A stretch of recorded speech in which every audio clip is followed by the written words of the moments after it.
भारत का संविधान दुनिया का सबसे लंबा लिखित संविधान है। भारत का संविधान भारत के इतिहास में 26 नवंबर 1949, 26 जनवरी 1950 का बहुत महत्व है। यह दोनों तारीखें संविधान के इतिहास से जुड़ी हैं। 26 नवंबर 1949 को हमारा संविधान अंगीकार किया गया, तो वहीं 26 जनवरी 1950 को इसे लागू किया गया। संविधान को जिस तारीख में अंगीकार किया गया यानी 26 नवंबर, उस दिन को संविधान दिवस के तौर पर मनाया जाता है और 26 जनवरी को गणतंत्र दिवस भारत के रूप में मनाया जाता है। आइए गणतंत्र दिवस के मौके पर संविधान से जुड़े कुछ रोचक तथ्य जानते हैं। साल 1946 में कैबिनेट मिशन प्लान के तहत संविधान सभा का गठन किया गया। डॉक्टर राजेंद्र प्रसाद को इसका सभापति, डॉक्टर बी.आर. अम्बेडकर को प्रारूप समिति का अध्यक्ष नियुक्त किया गया। ड्राफ्ट रिपोर्ट तैयार करने के लिए समितियों का गठन किया गया।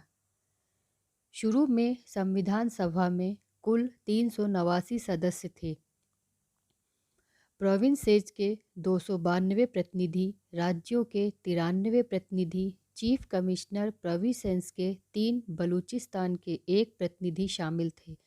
बाद में मुस्लिम लीग ने खुद को इससे अलग कर लिया, जिसके बाद संविधान सभा के सदस्यों की संख्या 299 रह गई।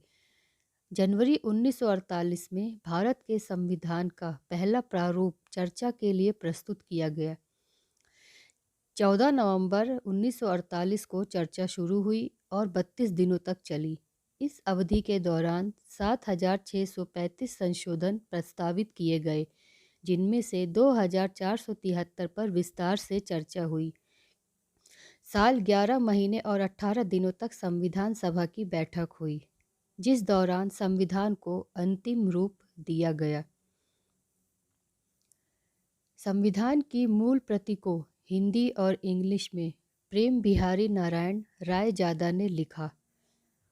उन्होंने संविधान के हर पेज को खूबसूरत लिखावट और इटैलिक में लिखा है।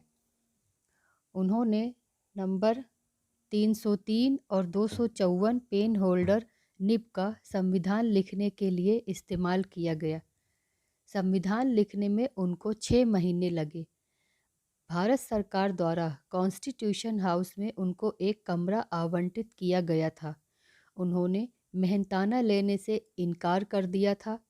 उन्होंने सिर्फ एक शर्त रखी थी कि हर पृष्ठ पर वह अपना नाम लिखेंगे और अंतिम पेज पर अपने नाम के साथ अपने दादा का भी नाम